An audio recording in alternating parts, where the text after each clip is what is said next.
కాకపోతే కంప్లీట్గా ఇది క్లాసికల్. సో తీన్ తాల్లో తుకుడా ఎలా వాయించాలో మనం నేర్చుకుందాం.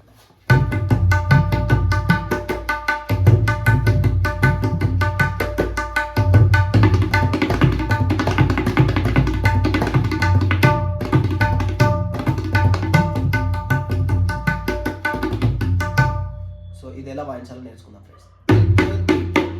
ధిట్ ధిట్ కాకపోతే ఒక్క దానికి మాత్రమే ఇది బాయ వాయిస్తాం.